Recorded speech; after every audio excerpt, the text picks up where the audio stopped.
Nicolas Vidal nous a rejoint sur le plateau de 64 minutes. Bonsoir.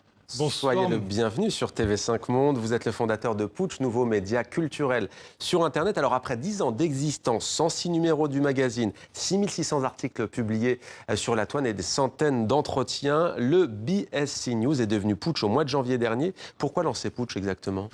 Aujourd'hui, on a fait le constat simple à la rédaction de Putsch qu'il y avait un pluralisme des voix qui manquait en France.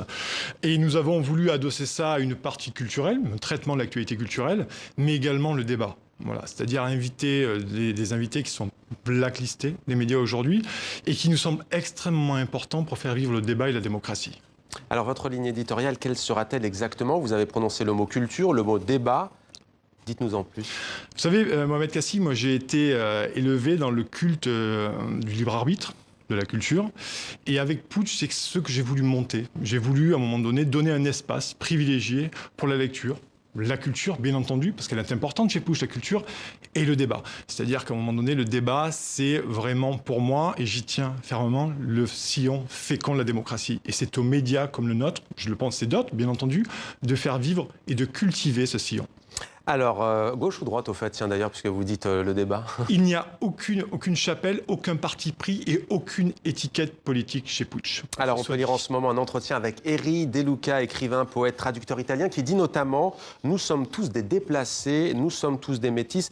On va garder un lien avec l'Italie. On parlait tout à l'heure de ces négociations, ces tractations au palais présidentiel en vue de former un nouveau gouvernement. Toujours pas de Premier ministre, 3 mois après les élections législatives. Vous avez retrouvé un homme dont on ne parle plus et qui pourtant joue un rôle important dans ce qui se passe en ce moment. Il s'agit de Beppe Grillo. Que devient l'ancien dirigeant du mouvement 5 étoiles? Alors Beppe Grillo, c'est la belle première histoire de Putsch.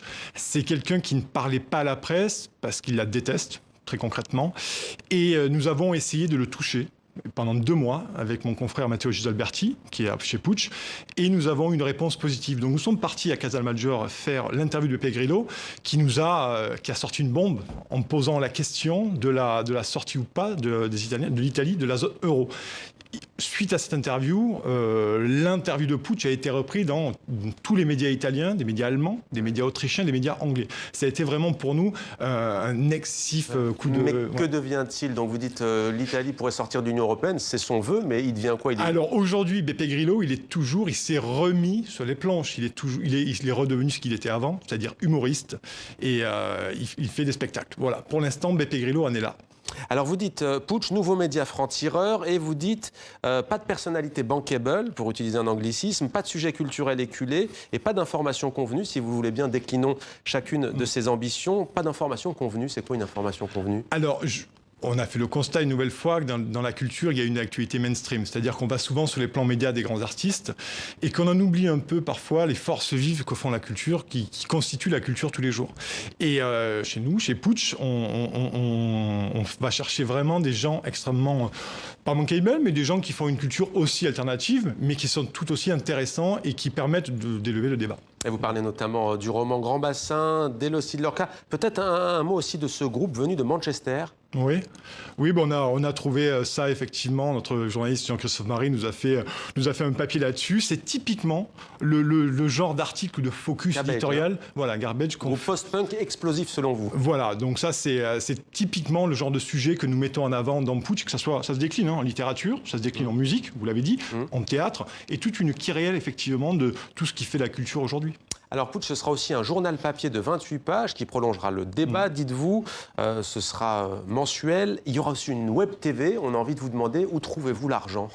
Eh ben, pour l'instant, Mohamed Kassi, on n'a pas trouvé la formule miracle. Je vais vous décevoir peut-être, mais nous y travaillons énormément. La monétisation des abonnés, bien entendu, parce qu'on estime aujourd'hui que les lecteurs doivent se mobiliser pour s'abonner à un média, quel qu'il soit. Pour le Comment on fait justement concrètement pour celles et ceux qui nous regardent? Il faut aller sur votre site. Il faut aller sur putsch.media, effectivement. Il y en a un premier abonnement digital, ce qu'on appelle uniquement le site, de 3,99 €. Il y a un abonnement global avec le papier et le site de 7,99 €. Mensuel. Donc, mensuel, bien entendu.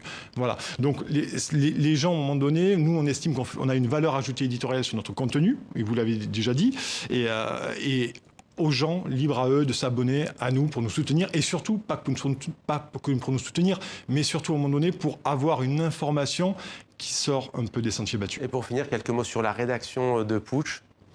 On est une rédaction de 3 à la direction. J'ai 10 journalistes aujourd'hui. Voilà, et on est en train d'entamer une levée de fonds pour continuer à se développer, à se structurer et continuer les coups de putsch éditoriaux comme l'ont été BP Grillo et d'autres. Voilà, d'autres coups de putsch donc sur votre site internet. Merci beaucoup d'avoir été avec nous, Nicolas Vidal.